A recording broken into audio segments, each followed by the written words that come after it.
And so for me, the study of the Old Testament especially, this is how God acted in the past. And I'm part of this family now, and so I'm part of the family where this is how God works, and I can have the confidence that God's going to continue this. And since the Bible is part of a dead civilization, now I can try to understand all these weird customs that occur that don't make a hill of beans of sense in my culture. And now I began to understand there's a whole lifetime of these things that are there, and really, someone like me, I'm just scratching the surface to try and figure them out.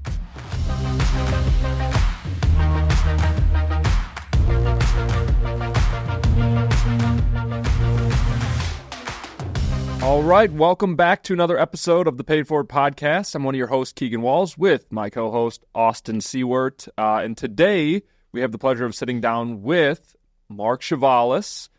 So Mark is a professor, scholar, historian, with a focus on ancient Near Eastern history and languages. He got his PhD from UCLA. He is a writer and an editor, IVP background. He's got multiple books here that he's been a part of. His scholarly focus is on languages, history, and archaeology of Mesopotamia, particularly the regions that comprised of ancient Babylonia and Assyria. He's taught at various institutions and was a professor at UWL for over 30 years. So it is a pleasure of ours to have Mark Chavalas join us today. Pleasure to be with both of you. Yeah. So Mark and I go way back a couple days ago, actually a couple years ago. But no, so I'm really good friends with Mark's daughter and a couple of his sons. And so I've had the pleasure of getting to be able to sit down and learn some of this stuff from Mark. And so as I get to nerd out today, I'm very excited for this episode. So I hope Austin is as... I'm excited. We're going to nerd out. Yeah. Looking forward to being a part of it. Well, awesome. So, Mark, how about you? I know I gave a little bit of an intro, but how about you just take us back and just kind of give us a 100-foot overview just into who you are and kind of what you've done? Sure. Well, I'm native of California, actually born in Hollywood. Believe it or not, they had a hospital there. So born and raised in the 50s, and so Los Angeles upbringing. I didn't know it was any different. I still bleed Dodger blue even to this day. So sorry about last night, but oh well. But regular kid, I had a couple of passions as a kid. I loved sports. I was going to play third base for the Dodgers. I got this close. The only thing I was missing was talent. But other than that, it was close. And so, I mean, I'm really jealous of Damian Miller. I've got to talk to him a few times. And the first thing I told him was the fact that I hated what he did to the Dodgers. And he was really kind. But anyway, and I liked math as a kid, and I was very good at adding and subtracting numbers. And so, but when I wasn't doing baseball and there was nothing to do, I started picking up history books as a young teenager, and I got really interested in the Mongols. And I thought, this is really cool, man. They just kill everybody and chop heads off and throw them into cities. And then I started thinking about, this isn't fantasy. This is really real. Is there other historical stuff I could be reading?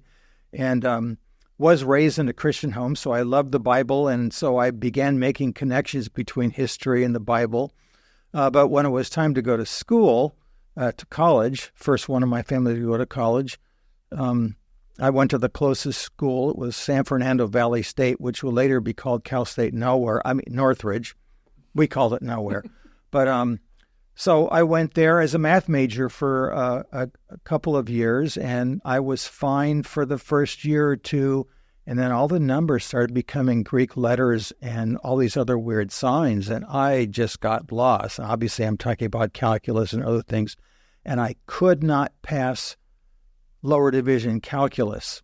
And I'd never worked harder in my life in a class than in this class. And so I realized after I failed it, I failed every quiz, I failed every homework assignment, I failed every exam, and then to my utter amazement and shock, I got an F in the class. Who knew the connection? And afterwards, I realized I really worked hard at this and I couldn't pass anything. I wonder what that means. And then it occurred to me, I'm probably not cut out to be a math major. I did retake the class and get a B, but it was like, okay, I did that.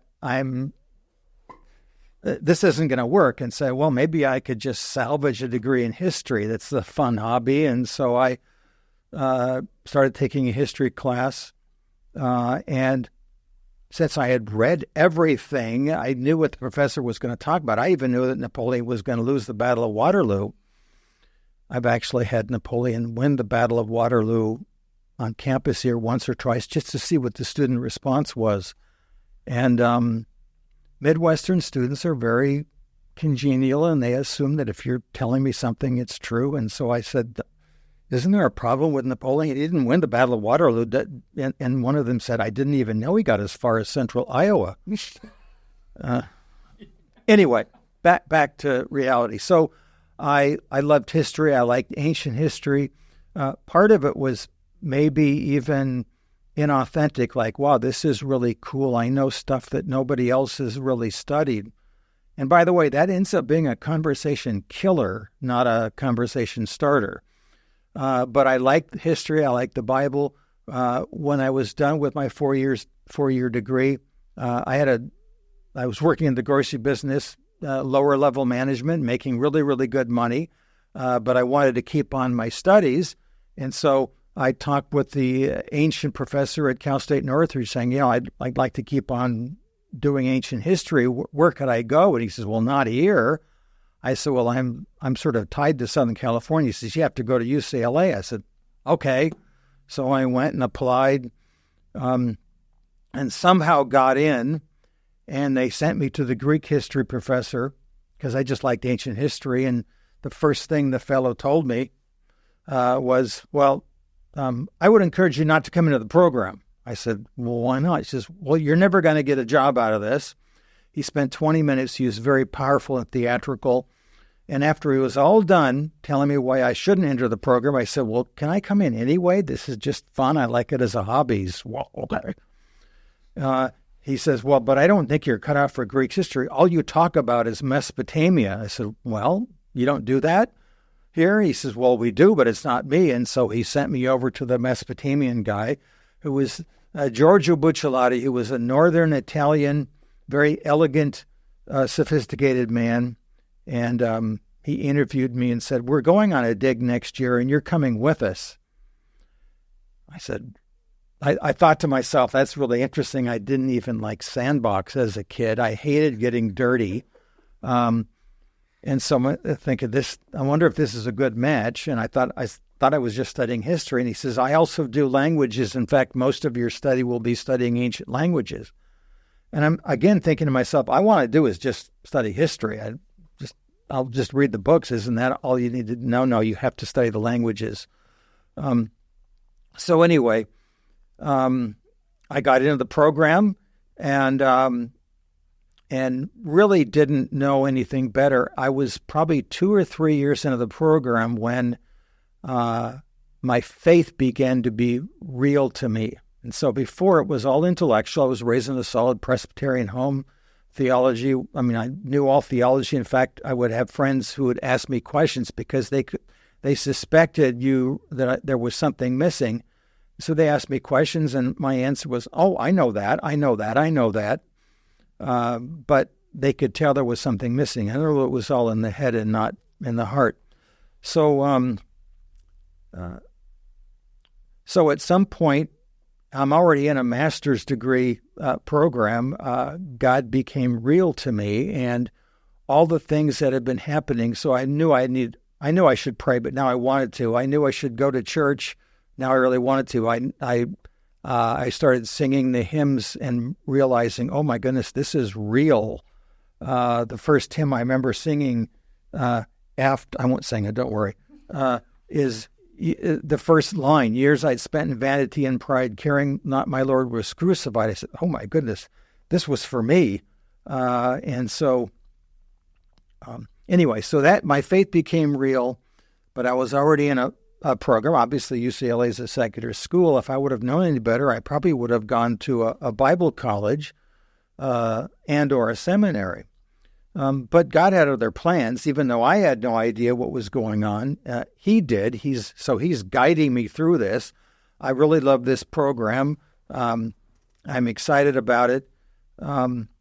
And if I would have gone to Bible college, and there's nothing wrong with going to Bible college, I would never have been hired at a secular school to teach. They would have looked upon that and said, "Oh, you're Bible college trained. We don't want that." And so I didn't have that so-called stain on my resume. It was all secular: Cal State Northridge, UCLA, for higher degrees.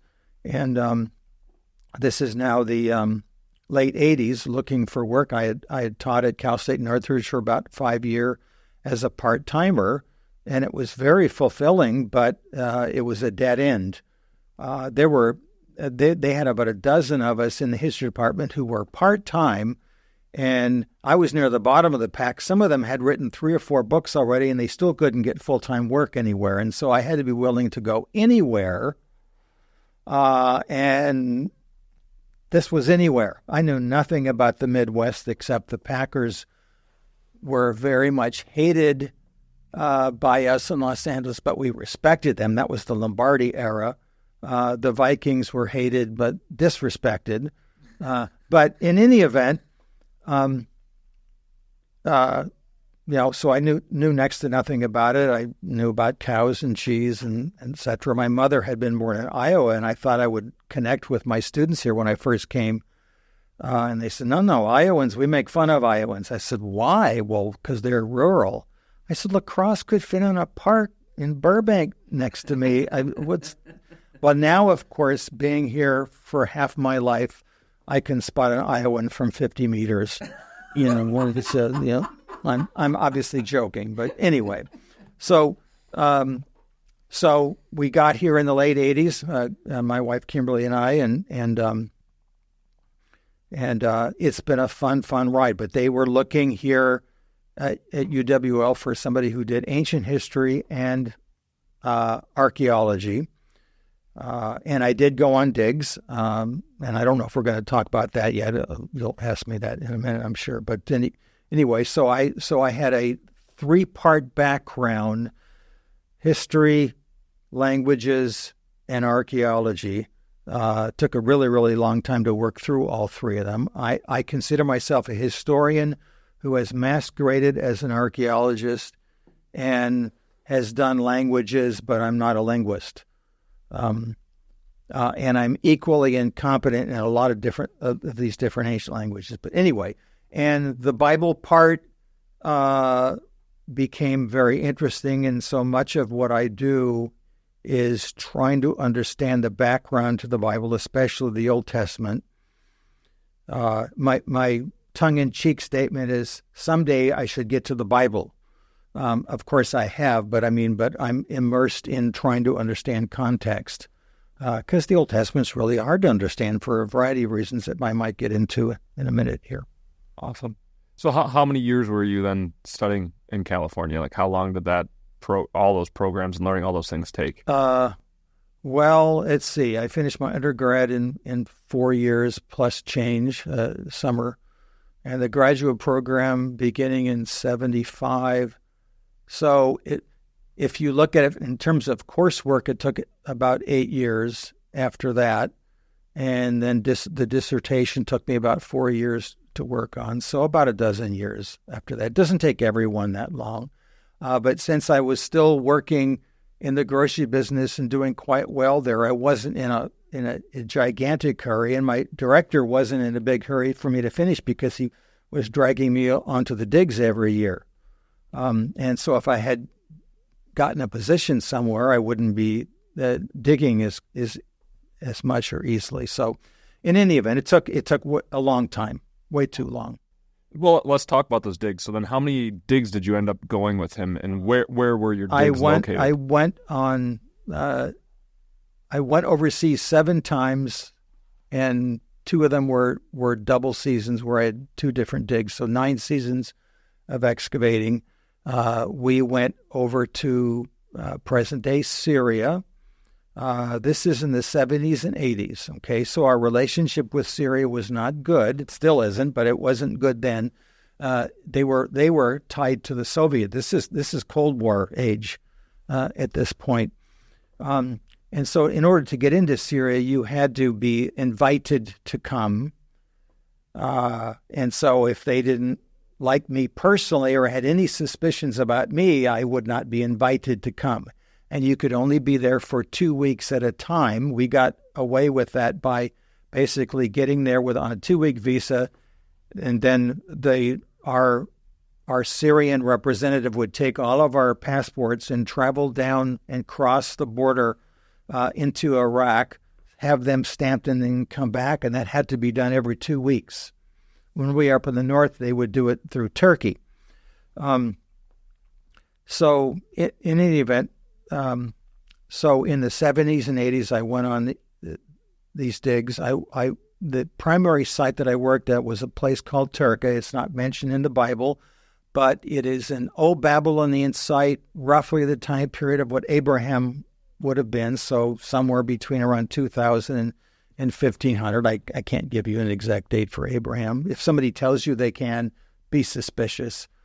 And Turka was a average-sized town. I sort of compare it to La Crosse. It was just, an average, run-of-the-mill, mid-size town. Half of it was washed away by the Euphrates River. When we got there, we know that, for example, the famous lawgiver from Mesopotamia, Hammurabi, had went through the area and destroyed a city south of Turka called Mari. This is mentioned in both Hammurabi's and the records from Mari, and Turka is mentioned in his work, and so it was relatively little known. It was actually a salvage site because the Syrians were going to make a lake, which they ended up doing north of it, and so it was going to flood a lot of the area. And so the Syrians basically asked us to come. It was an international team, mostly Americans, but we had Germans, we had Italians, and British, and others that would come and work on the dig. But I dug at Turka of the 9 seasons, 7 of the cities were at Turka. 7 of the seasons, were at Turka. And we found hundreds and hundreds of clay tablets, by the way. I brought one with me, by the way. And by the way, this is not an original. They sort of frowned on having you take them out of the country. After 1933, by the way, the Americans and British and others used to be able to take all of their artifacts home. Then they had a law where you could only take half of them back to your home country. Iraq enacted that law in 1933, so a lot of the archaeologists began to go into Syria, which didn't have that rule. After World War II, of course, with most of these countries now becoming independent, they keep all their artifacts, and I suppose I wouldn't want the Syrians to come and dig up all of our Native American artifacts and take them home. So this is a cast of an original clay tablet. By the way, about 1 million of these have been uncovered now over the past almost 200 years. And so that's a lot. They haven't all been translated yet. In fact, really a small percentage.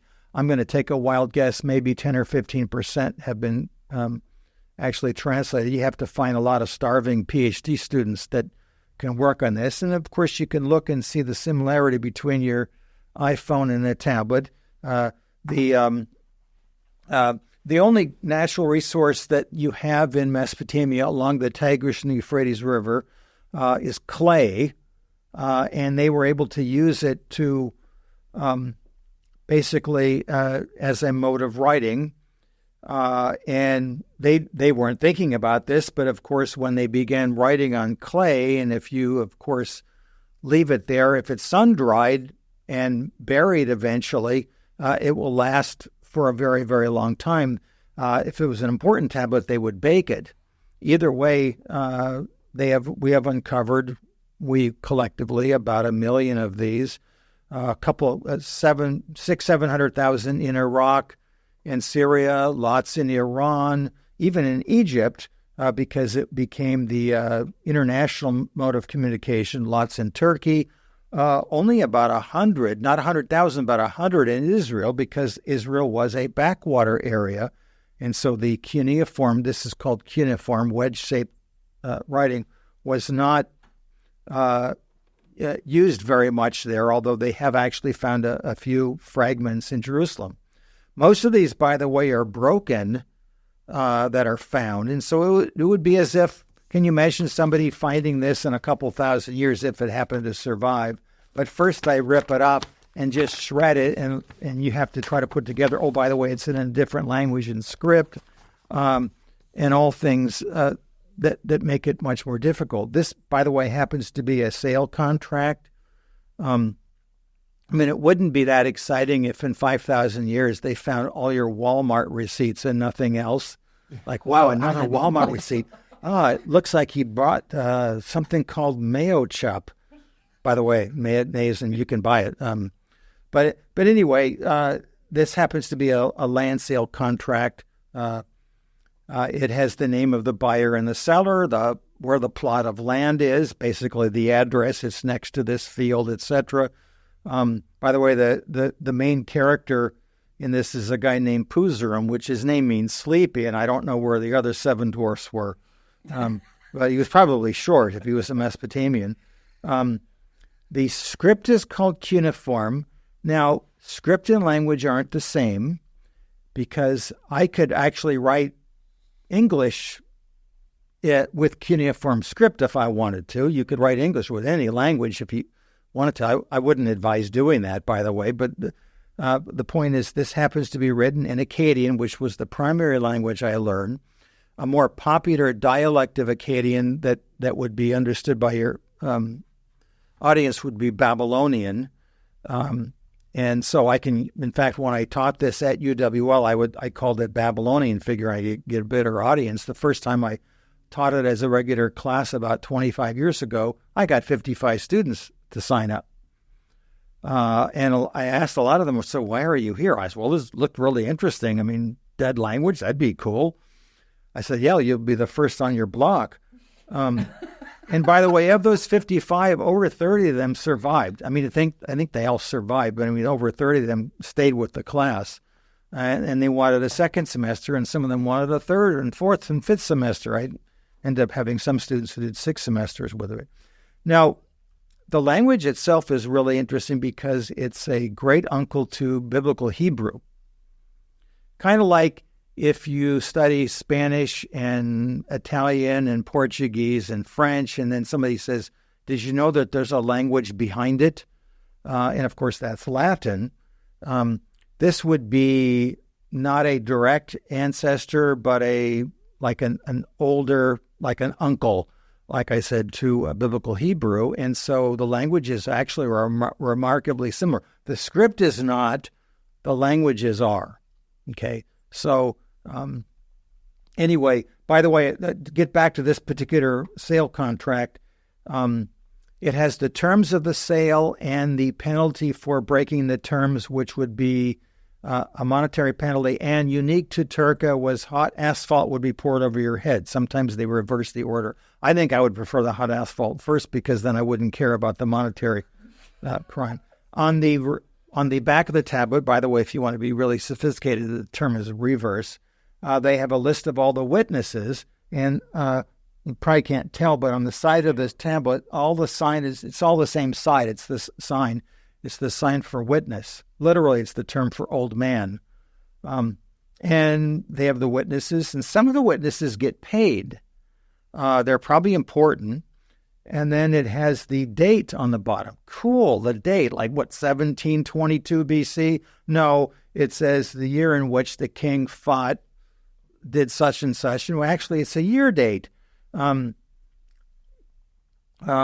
did this, obviously, so they could date tablets. And so the monarchy would have a particular event that would occur, easily either a building project or a particular war that they thought was good in the previous year would become the date for this year. And so, I mean, if you think about it, if we did that, 2021 probably would be called COVID, only because of what happened the year before. You can't call that year COVID, and so 1946, the end of World War II, 2002, 9/11, little things like that. And so, so these are all relative for us. And so if we can figure out the relative date, if we can figure out, okay, this is when this king did such and such, if we can put these year dates in order because it doesn't have a number to it, they can actually have that with the Hammurabi king, who was a contemporary of this stuff, actually maybe within a century.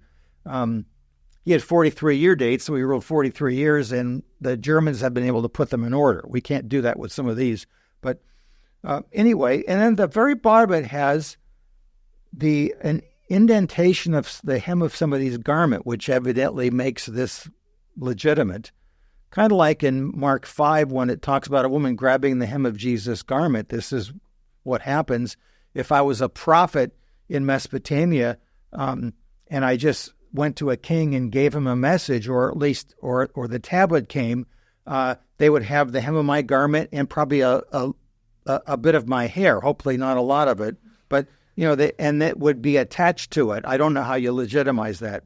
Now, by the way, the tablet itself was not considered the final statement.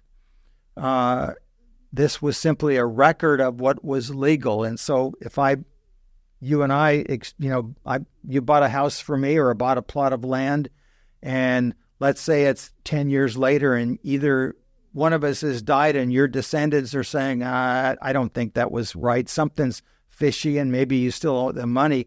We'd go to the tablet to find out who the witnesses were, and then they would go and interview the witnesses. And the witnesses would say what they thought. In fact, even to do this, we would go to the town square, kind of like what Boaz does in Ruth chapter 4. He says, "Oh, by the way, I'm selling my plot of land to Mr. So-and-so over here, and it's for this much. Can I get a witness?" And so there might be a dozen male family heads. Sometimes their witnesses are female, but they have to be important socially, evidently. We don't know. We don't have any rules about it. And then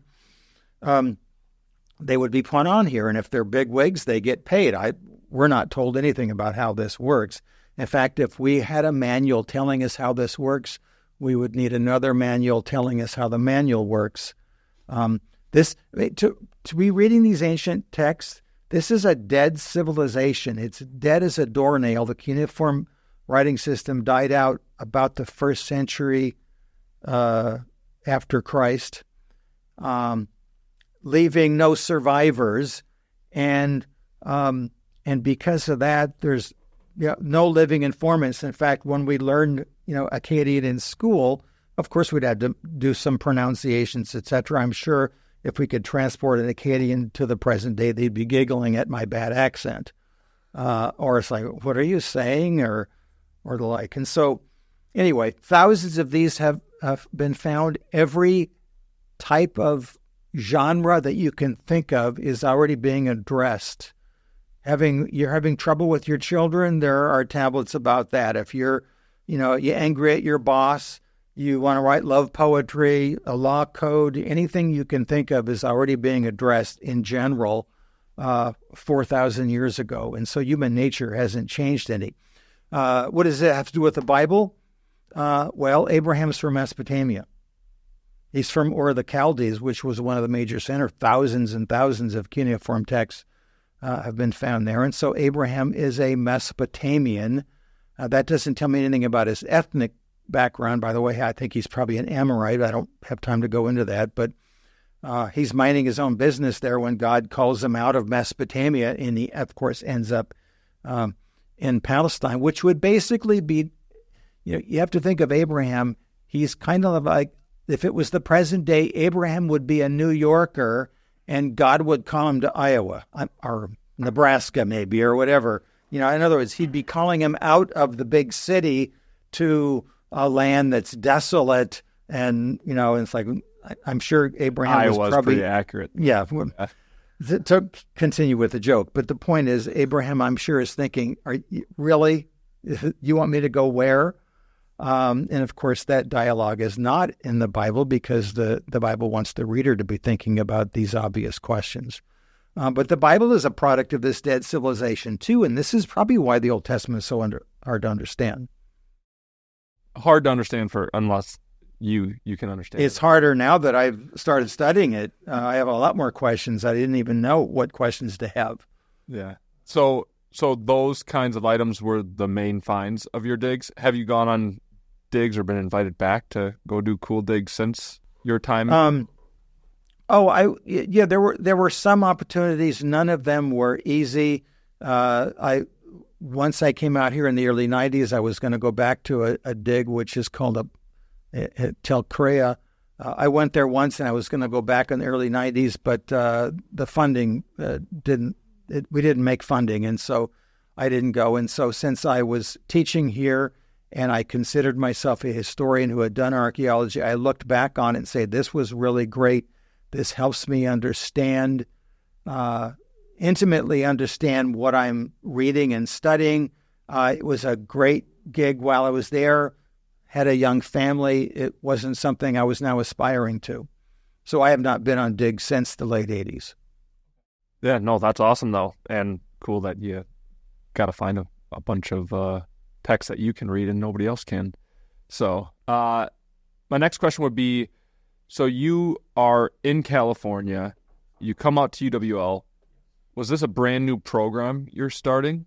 Or did they already kind of have a history program you joined alongside of that? Well, the history department had been here for a very, very long time. However, the archaeology program, which was just beginning, Jim Gallagher, who was here. Some of you will probably remember that name anyway. Jim Gallagher was trying to set up the archaeology program. He wanted to have an undergraduate archaeology program, which was very, very unique in the States.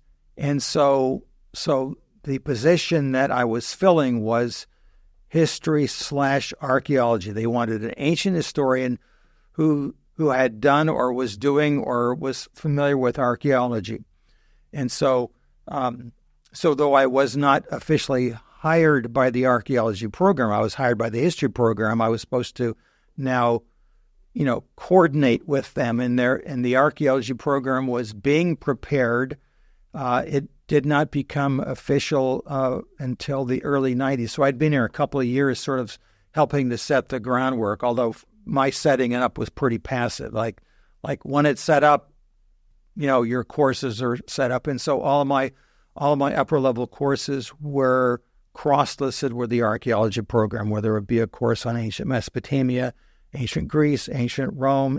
I did one on Egypt, ancient Turkey, ancient Iran, and then ancient Israel. And of course, it was really, really hard to do a course on ancient Israel without having the Bible as one of your main texts. And so I used the Bible. In fact, in all of my classes, the Bible played a role. You can't talk about Mesopotamia without the Bible because, of course, it sets the stage for it. And it plays a significant role in a lot of these other civilizations. And so it's a valued source, but of course it was the centerpiece in my course on ancient Israel. So talk about that. Talk about coming from a secular university in UCLA, coming here, and then, you can probably count on your hands the amount of ancient scholars to be able to teach biblical principles, worldviews, or even just using the Bible as a textbook in a secular university. That's a unique role as well. The fact of using the Bible as a textbook was not the unique part. The unique part, I think, is being a Bible-believing Christian and doing it in this context, in the secular context. And so I was very blessed at UCLA. My two of my primary advisors, my primary one was a devout Catholic, Bucciolati. And so though, of course, we didn't see eye to eye on everything about the Bible, he certainly was very respectful about it. The other one was a devout Lutheran. And so they came to the Bible with a healthy respect of it, even if they didn't, have the same belief system that I had. And so there wasn't that antagonism or animosity. When I first came here, I understood and recognized that and said, I'm being hired to teach this. And so I'm a teacher at a secular context, which means I'm not hired to teach them about my faith. However, if you come to my office and you ask questions, I'm quite free to tell you what I believe. I remember the first time I had a student come to my office who was clearly a Bible-believing Christian, and he couldn't tell what my bent was in class. And so he was sort of hemming and hawing and trying to feel me out. And I said, hey, it's okay. I'm actually one of you. It's just, I thought you might be, but you start talking about the Bible, so I thought you were Jewish, and then you started talking about the New Testament, so that maybe he's Christian. Then he was giving points of view that were outside that, so I thought maybe you're really an atheist. And I said, well, just listen to what I'm saying, and you can get, my philosophy. I'm not openly antagonistic, and I would, in fact, what happened was, when it became known that I was a Christian, I would have kids from other classes come in and say, I was in such and such a class, and they were really maligning the Bible. What do I do? And so I had to say, well, my first question was usually something like, why are you bothered? And I wasn't saying it like you shouldn't be bothered. I wanted to see what their concerns were, and it was usually either because they're talking about things and I can't refute them, and so what do I do? Or they're talking about things and I'm bothered because other students are being led down the wrong road, or I'm actually concerned about my professor and I wish, I'm concerned about their spiritual walk. And I said, well, God, in order for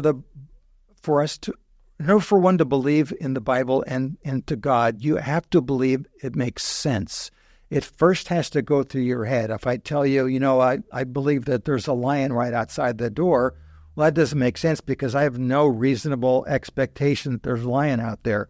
And so if I don't believe the gospel makes sense at all, why would I put my entire faith into it?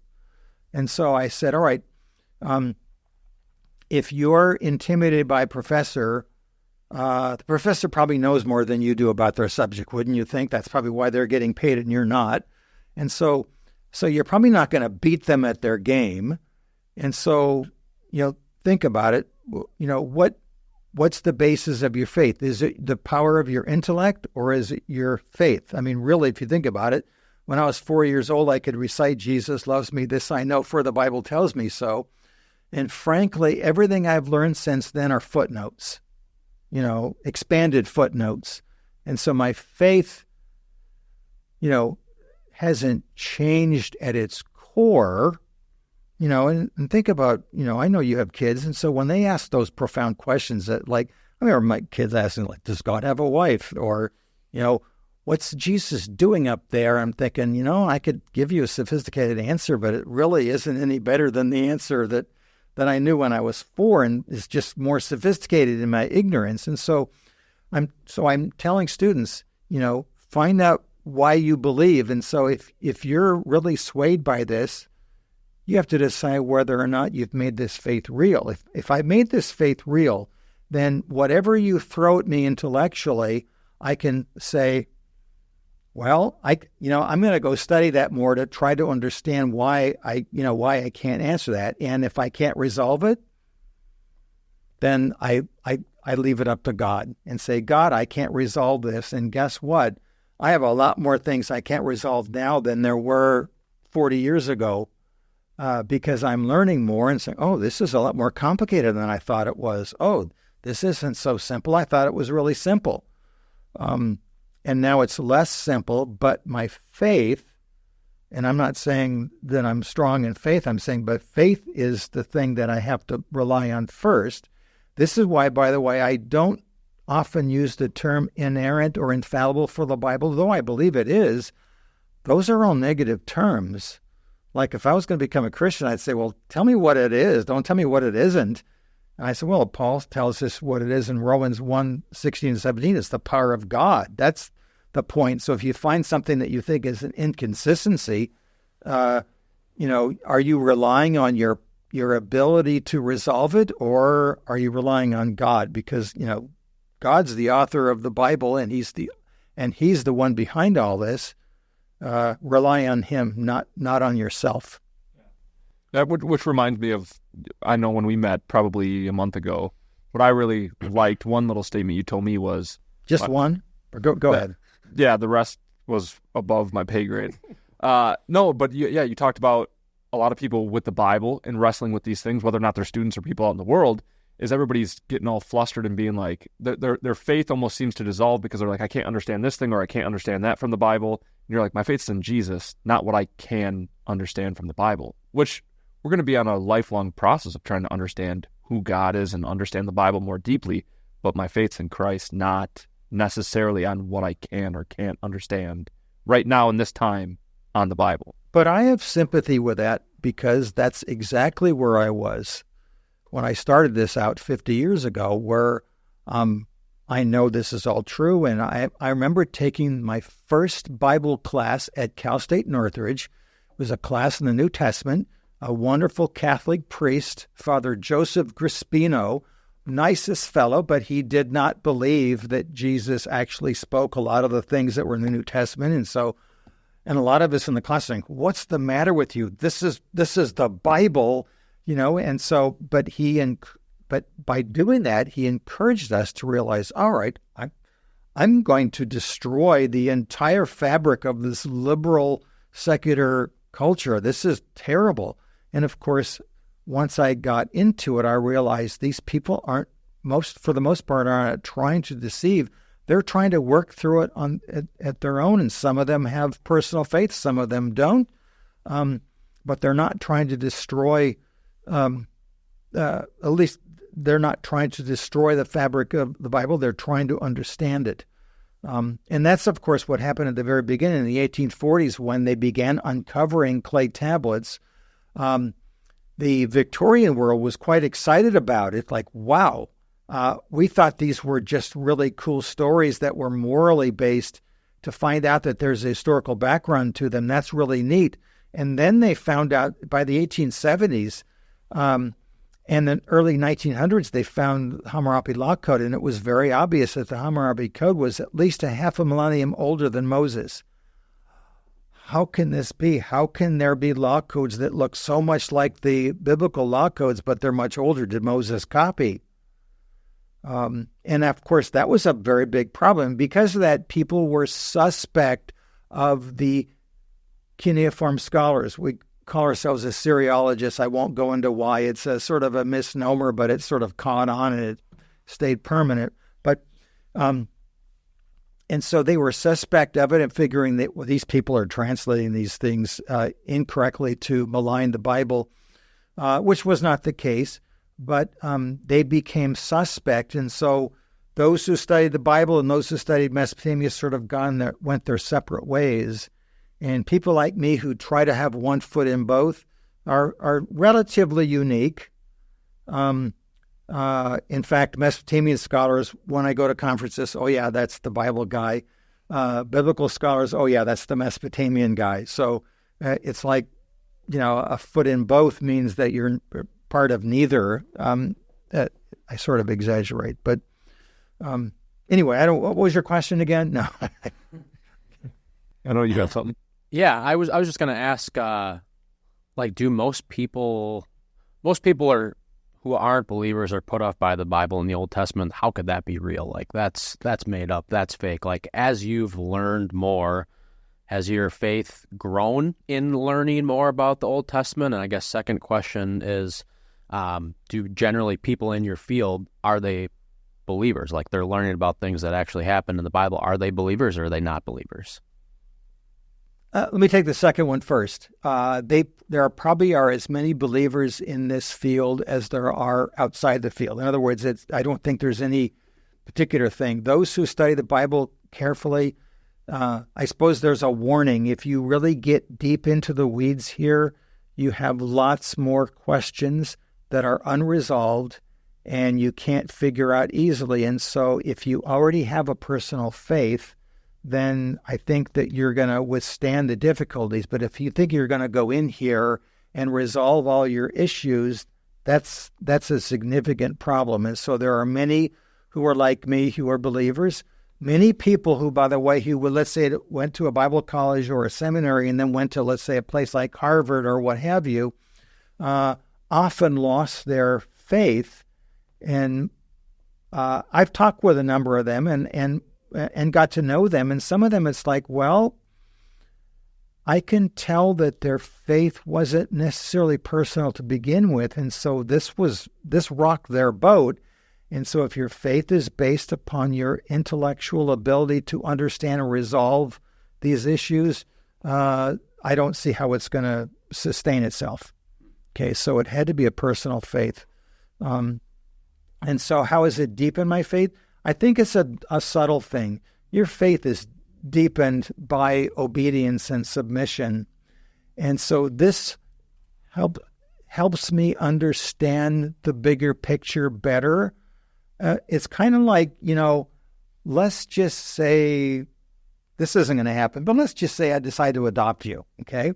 And as I'm doing the adoption papers, I'm saying, let me tell you, you need to know about the Chavalas family.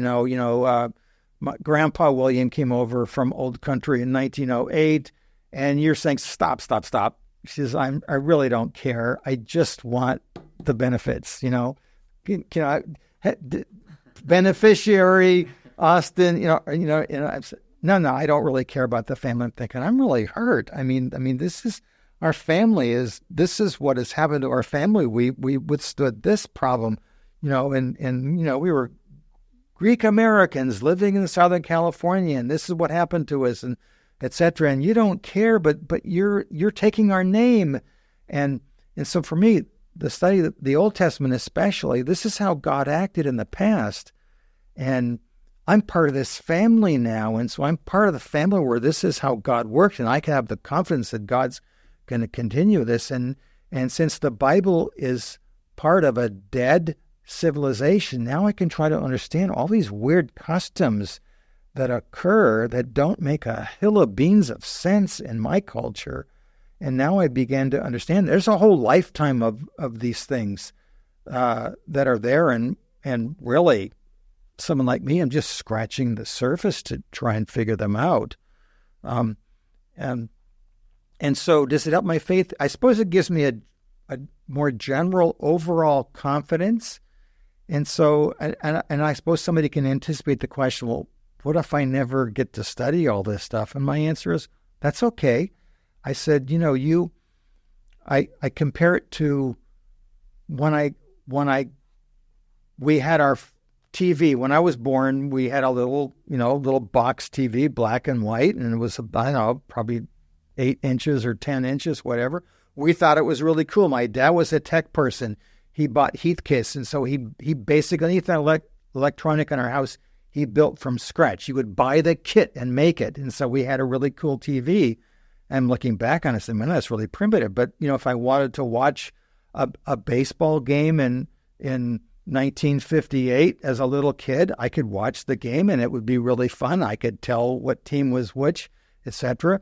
But if I compare that to 2024, it's like, oh my goodness, look at the definition there. I'm not going to go back to that now. I remember when NBC started doing color stuff in the early 60s. Wow, that's really cool. And you're thinking, oh, that's just a black and white show. Now I want the color. I mean, the point is, it's not necessary in terms of your faith, but boy, does it help me understand things better. So for me, and I went into this, like I said, as a hobby. It was a passion of mine, and I used to tell my kids the same thing. It's like, find out something that you really like that's fun. And so I remember one of my kids, I think I told you this, an unnamed child living out of state one day called me up and said, hey, Dad, I'm going to add a new major. And I said, what? He says, philosophy. I said, why? Because it's fun. I said, okay, I guess I understand. Because why did I do all this? Because it's fun. So if you're wondering what I do now that I'm retired, same thing. I'm reading and studying and learning. And somebody asked me a question. Just a minute, I'll come back to you in a couple of hours after studying. I have something to do. And my wife Kimberly will say, "Oh, that's pretty funny."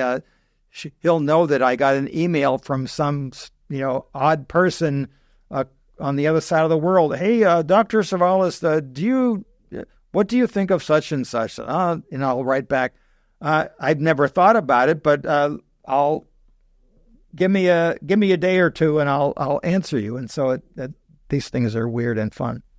Yeah, awesome. And so how long were you at UWL? 35 years. 35 years, and just retired. Just retired. Well, congratulations. I'm glad that you retired because now you have time to meet with me more than you would have had. So, so let's dive in there. I know Austin asked about the Bible, so let's kind of focus and camp there for a little bit.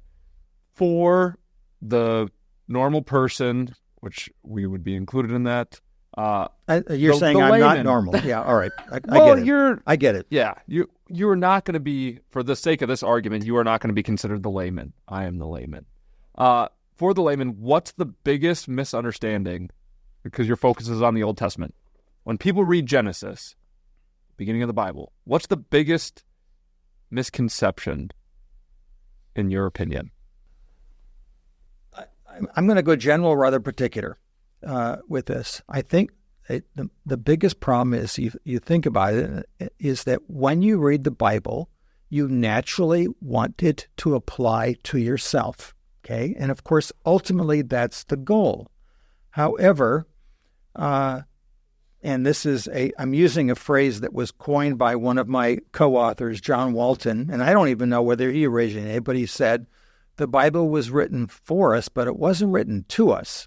Okay, so what does that mean? It means it was written in another language, actually multiple languages, and it was written thousands of years ago in another context. In the Old Testament, by the way, which was written primarily in Biblical Hebrew with some Aramaic, which was, by the way, a sister language, but not identical. It would be kind of like French and Spanish.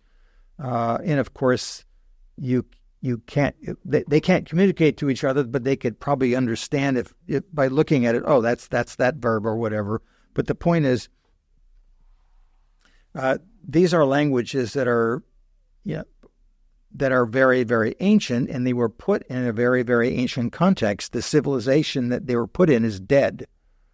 We no longer have Babylonians or Assyrians, or we have people who call themselves Assyrians, but their connection to the original Syria is tenuous. But the point is, it's a dead and buried civilization. Maybe I could compare it to this.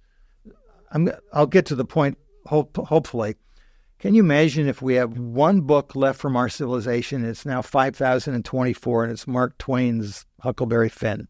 I like to use him as an example because it's name recognition. And you've got this as your guidebook. You know it's a novel, but of course, in order to write a novel, you still are a 19th century human being. And he's talking about life on the Mississippi. And though I'm sure he's exaggerating, he's probably got some basics, especially when he talks about anecdotal things. Those are the true part. And so I'm learning about life on the Mississippi, but I don't have any context for it. All of a sudden, people start excavating and they find the Library of Congress. Wow, there's a context for my book now. It's the Library of Congress. You start looking at this, and now I really understand Huckleberry Finn.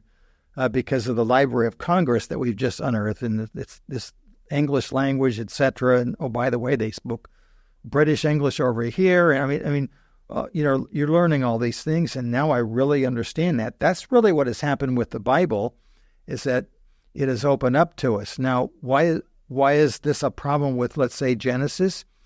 The average person is going to read Genesis and assume they can take it as a one-to-one correspondence. Genesis is written to me. What does God want to say to me when I'm reading it? And of course, this is very legitimate. However, there's a little problem. Genesis was written by someone a couple millennia ago to another context, and so I need to read it like I would read any other document that I know. If I read a Jane Austen novel, I have to say to myself, all right, so Jane Austen lived 200 years ago. She's writing to a particular audience. She obviously is now reflecting the cultural mores and ideas of, early 19th century Britain. Why do I need to know that? Because it'll help me understand better why she thinks this or why she thinks that, why she was so, unusual for her time because she thought this thing or that thing or what have you. And so now when I start reading Genesis, in order to really dig deep into it, I have to try to understand, who wrote this, if I can understand that, Why was it written? Where was it written? How it was written? That's what historians ask about of everything. And then I also have to understand, do they use figures of speech? We use it all the time in English. We don't even think about it. But if you were a newcomer to English and started hearing us talk, let's say about, the Packer-Vikings game a week or so ago, and we'd be throwing out all sorts of things. Oh, you guys were lucky to win. Or, man, we should have blasted you off the face of the earth. And all these things and all this sports lingo, somebody's going to think, what on earth are they talking about? And, of course, we have to allow that that's what's happening in the biblical context. And, by the way, they have literary genres that don't match ours. They use literary hyperbole. My favorite one is in Judges 4, where Deborah and Barak, that's where our former president probably got his first name, defeat the Canaanites, and it says, not a man of the Canaanites was left. In the very next sentence, a man was left. It's a contradiction until you realize, that might have been an exaggeration. Like, the Packers got whipped by the Vikings, and somebody's saying, well, where's the whip? The point I is, was at that game. There was a whip. But the point is that the Bible is, though I believe is divinely inspired, it's still written in a human language, and so we have to try to understand that language and what's going on. Now we have these thousands of texts that basically give us a background. It doesn't necessarily confirm the Bible. What it does is it enriches it for me. And so when I'm reading Genesis, I have to understand, what's the purpose of the writer? If you take Genesis 1 literally and you compare it to all the other places in the Bible that it talks about creation, you would probably come up with, I don't know if this will be seen very well. This Nahum Sarna made this drawing. This would be what the universe would look like, where you have the heavens, you have the earth, and then you have the under the earth. It's a three-part culture. The earth is probably flat and round. In other words, it doesn't say it's round anywhere. Okay, we know that because we figured it out. In Mesopotamia, this is exactly what the universe looked like. There were the heavens, you had the earth, and you had the under the earth. Okay, so it's the same system. Is this to be taken literally? I don't know. I don't know what that means. The word for day has pretty much the same semantic range in Hebrew as it does in English. So it could be a 24-hour unit of time. It could be half of a day, because, of course, when I usually think about it, most of the time when I talk about day, I'm talking about daytime rather than nighttime. If I say, kids, in my day, the baseball players were a lot better than in your day, you clearly understand what I'm talking about. It's the age in which I was flourishing as a, et cetera. And by the way, that's true. But anyway, but what I'm saying is that you have to understand what the context is. And so it's not easy to understand. There's actually a lot, though Genesis 1 is narrative literature, it's acts like a poem. There's lots of alliteration. They use verbs that match the nouns with the first letter being the same. In other words, we don't do this in English very much. I have a dog that digs. So the D is the same. Well, Hebrew, they love doing that, and so they're using that. They'll even pick verbs that are rare just so it'll match up. They use phrases that are the same, but sometimes a little different when they use it the second time, like, in the evening, in the morning, God saw that was good. It's never always the same. This is because, though it was written down, how is it being transmitted? None of you have Bibles, and so you get to hear it. And so the Bible was heard by people, and what do you like when you're hearing? You want to hear something familiar, and then when you hear that it's slightly different, that you'll catch that. Oh, he said very good this time. Last time he said good. I wonder why he said it differently. It's for the hearer to connect with that. By the way, when God saw that it was good, that word for good is pretty much like our word good. So when I say this pizza tastes good, it's probably not morally, it doesn't mean the pizza is morally acceptable, but it does mean it's aesthetically pleasing. And I think when God saw that it was good, he was saying, I like what I've done. Good. That's what I think it means, which it's just different. So it's easy to misunderstand Genesis because I think it causes one to be too dogmatic. To me, one of the biggest things I've learned is humility. Like, you think you know what you're talking about, and a year later, I have to tell my class, what I thought last year when I said such and such? They found something that just contradicted that. I was wrong. I did the best I could. Now I'm going to tell you this. And it's happened more than once, believe me. And so same thing with the Bible. I've had absolute strong convictions about usually minutia that I've had to say, I was convinced of that. Now I'm convinced I'm wrong. But I'm also convinced that I could have been right. My father always used to say this phrase, I thought I was wrong once, but I was mistaken. And it bugged me, but now I use it. So Mark, for call it the average believer like me or like a lot of people listening, I love your books, but I'm probably not going to read them. What is the best way for somebody to gain that context and understanding of the New Testament without doing a bunch of background research and putting all the pieces together, who just, believer, wants to know God, wants to grow in their faith, reads the Bible? What is the best way for somebody to gain a general understanding to be able to grow in their faith and know what they're reading? Well, you always need some study helps. That's even for the New Testament. The New Testament was created in a civilization that we at least can connect with. The Greek and Roman civilization, we can see our heritage back to them. We cannot see it with the Old Testament. That's a broken one, or at least relatively speaking, broken.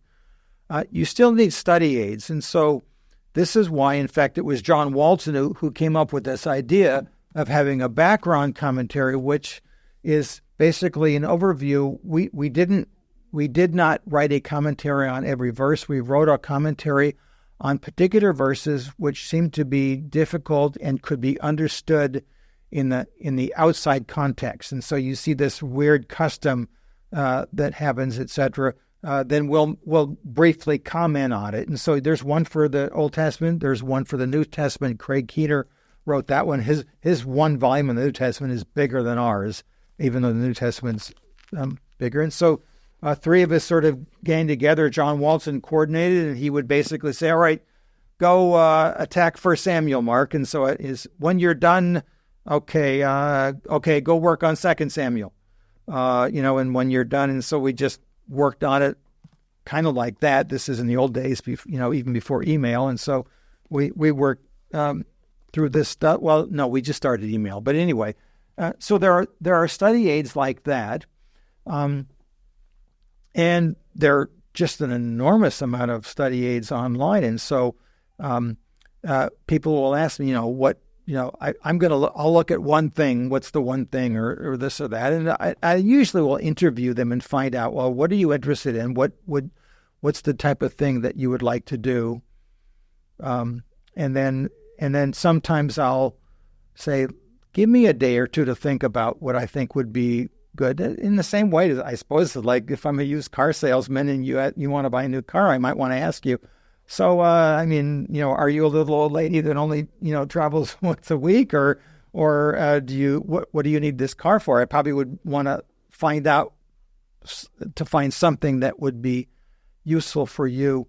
It's in the past 30 years with the internet, revolution, I think that there's an explosion of materials, most of which are useful, and some aren't. And so and because of my background, I should be able to evaluate things. In fact, one of the lion's share of questions that I get is usually, what do you think of such and such? I've been reading through such and such, or, what do you think? And I say, I'm not familiar with that. and then I'll have to go through and look at it and say, I'm sorry, this doesn't look legit, or this looks okay, but I would be suspicious. This is a secular scholar, and so they're not going to have the same theological views as you. However, when they talk about background stuff, it's really good. So just beware. I think you'll be fine, or what have you. And so I just like to talk to the person. What are your thoughts on the Bible Project website? The videos? It's wonderful. Okay. That's what I've used to gain a general understanding. It's wonderful. I think that he was trained at UW-Madison, and it's my wife uses it. I look at it, and in fact, when she prepares for a lesson, because she teaches, she'll say, "Hey, what she'll have me look at it and say, "Oh, this is really good. I wish I could have thought of it presenting to me." I like to read that because it helps me understand how to present an idea to an audience of people. And I actually taught at UW-Madison for a year, taught Akkadian, and so I understand the context out there. They had a terrific program 20 years ago at UW-Madison, but that's a great setup. So for you, looking at things from a historic, because yes, I think what you talked about, you have black and white, you got HD, so it's like you can still understand the Bible without necessarily digging, but man, the layer of nuance and beauty and depth and richness, there's so much there for people who do want to dig in. I have been nerding out a little bit, and so for me, it's been impactful coming to you with one question, and then whether or not you know it, you tell me something which I go, I don't even understand that. I'm not sure the question was the proper question. Now I have 35 questions, so this will be fun. Definitely don't have an answer. But what it's done is open my eyes up to the layers and the nuance and the beauty of it. But there are some people who don't want to look at it through... We'll read stuff in context, but I don't necessarily want to look at it from like the ancient Near Eastern historical context or lens that you use, because we like our theological boxes, and sometimes we hang on to them too tightly that they become idols in and of themselves. But for you, why do you think there's so much pushback to this? Because... just for me, even just going through Genesis and going through your book and studying it for like a couple months, I'm like, that changes my perspective on it. I'm cool with that, but most people have a problem when it's all of a sudden like weird or different. It's intimidating, and I'm looking at my own background. I'm though it's been a really, really long time, like I said, I was pretty naive getting into this and assumed that I would just sort of break down every inconsistency. And so, in other words, I was probably into it in some respects for apologetics. And by the way, there's nothing wrong with apologetics, but you have to use it correctly. I look at the background of the Bible to understand the Bible better, not to try to confirm the Bible. The Bible doesn't need to be confirmed by me. Every spade that excavates that we have excavated doesn't necessarily confirm the Bible. It enriches it, and it usually causes another question to be asked, or two or three, like we just talked about. And so, if your goal is to confirm the Bible, you're going to go through a lot of frustration, and again, you're going to question your faith. And so if your faith isn't based upon your relationship, with Christ himself, it's going to waver, and it's going to be really difficult. And so and then for me, looking at very particular issues, so for example, here's one, and I'll be brief about this, but the whole issue of tattoos, for example, I'm from a generation, like the only person who got a tattoo was a tough, foul-mouthed sailor, and or a scary motorcycle guy. They're the only people who have tattoos, and so they're scary guys. And so here's a culture where tattoos now become body art, and I struggled through this because, of course, in Leviticus there's a prohibition of tattooing. So I had to work through this, and it's actually only been in the last decade where I'd look through and said, what's the reason behind the prohibition for tattooing in Leviticus? And I read it, and I realized there's no reason given. It's because it was so obvious to them. Okay, so I look at it this way. I'll start by this. If I came in here with an orange jumpsuit and an ankle bracelet, you'd probably be saying, so maybe we shouldn't do the interview today. Is everything okay?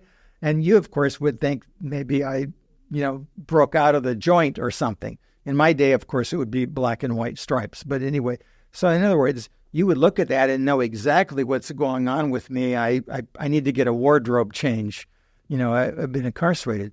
Tattooing in the ancient Near Eastern world, because of what we found in Mesopotamia, is always connected to the stamp of slavery or, forced labor or something. In other words, you are tattooed. It's a brand.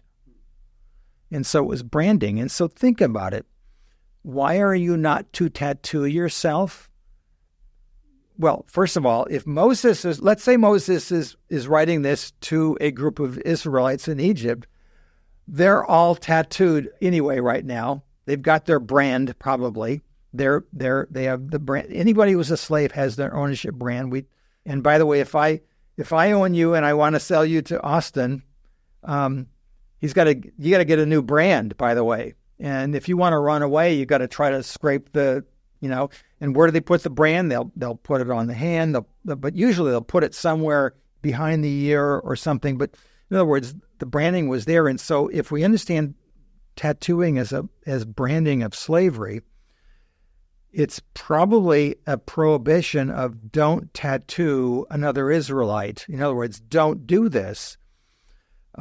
Is probably what the context was. And so in the modern day context, of course, who's getting tattooed for branding for slavery? Well, most women who are stay-at-home moms are not doing it for that reason. They're doing it for body art. And now personally, I couldn't do it. I think I'm thinking my mother might see it someday. So no, my mother's 94 and someday she's going to see that. No, I can't do it. I'm being facetious, but I could never do it. But I have to realize, all right, so tattooing isn't for what we thought it was for.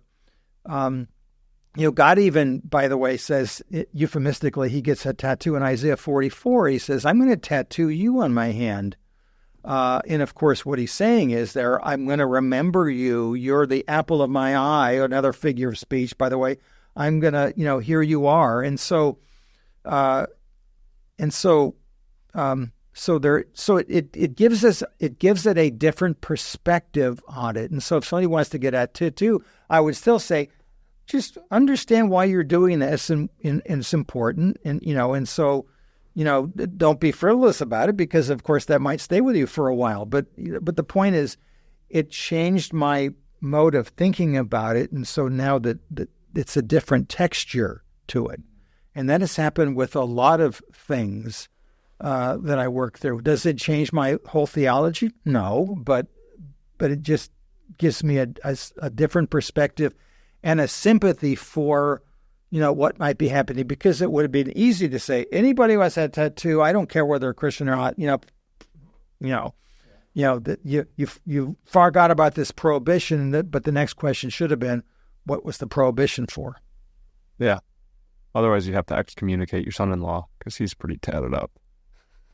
I wasn't going to say anything. Yeah. I will. I hadn't noticed. Yeah. So to end us here, as somebody who is like a scholar of scholars, specifically in this area, through all of your research, through all of your studies, what has been one of the most profound lessons that you've learned through all of this? Whether or not it's for life, whether or not it's for God himself, whether or not it's for like the Bible, through all of your years of scholarship and learning and continual learning, what's the most profound lesson you've learned in all of it? Well, and whether or not this has been applied, you'll have to ask my family, but I would say humility, in the sense, intellectual humility, where through my training, the teachers I had were like world class, like they would be Olympic gold medal class scholars. And of course, I didn't really realize it until later, like, whoa, I didn't realize he was so well known. I mean, you all know this guy? Wow.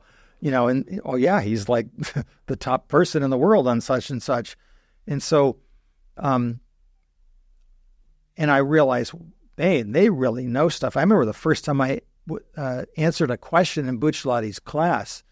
He asked this really difficult question about Akkadian, and I, raised my hand and answered the question. He says, in his Italian accent, "Well, you are technically correct, but could you be more elegant in your answer?" What do you want me to raise my pinky when I answer? I mean, I'm thinking, I get it. You want me to actually say it in a more intelligent way? All right, well, and it took a while. In fact, it took a really long while. But the point was, you were taught not to think much of yourself, because everything you're thinking today probably will be overturned in 5 or 10 or 20 years. If I taught ancient history in 1924, I would be telling you that Egypt was the first civilization.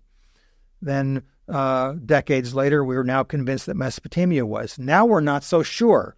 But the point is that we have to be willing to have our strong convictions overturned. And so it gives you this point of humility. It also tells me, like, I listen to somebody and I think, I think you're completely wrong. However, I want to treat you the same way I want you to be treating me. As I respect that you have that opinion, and have you thought of this, this, and this?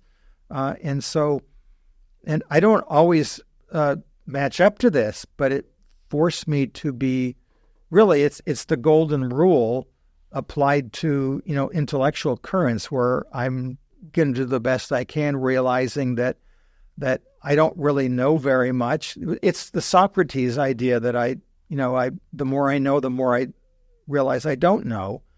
And so you have to act that way.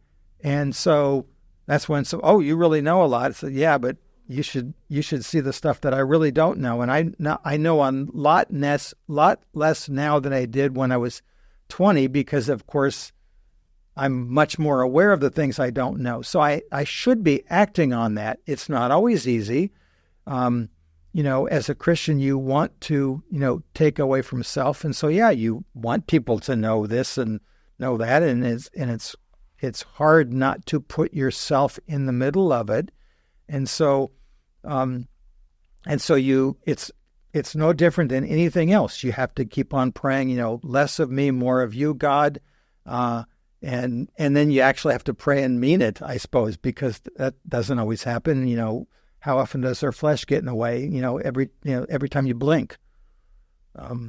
So I would say that one, that intellectual humility, that it's the datum point. I'm always going to go there. And so if I think somebody's ignorant about something, my first thought is, yeah, that was me, and maybe it's still me. And now how can I help them along?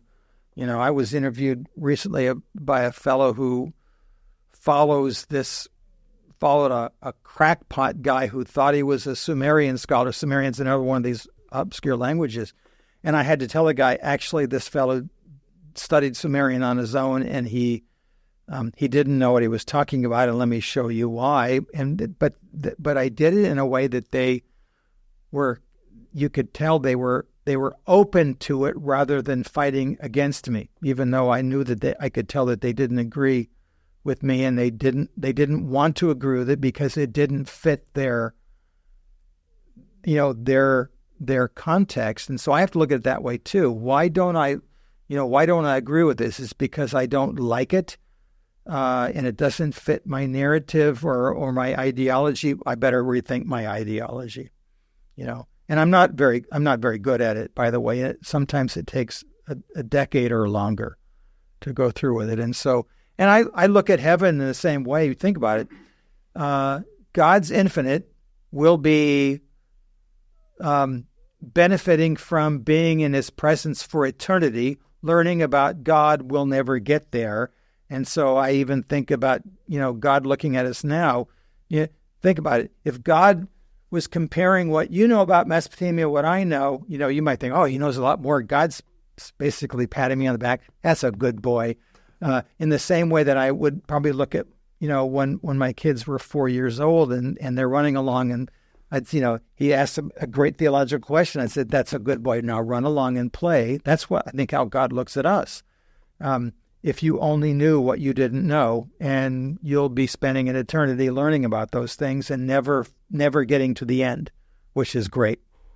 That's awesome. Well, I know we didn't get to all your books and stuff, but yeah, we'll be sure to include some of those links below on those. But yeah, I just want to thank you so much for coming on and sharing, and kind of even what you're talking about, how you didn't know your professors were these big deals.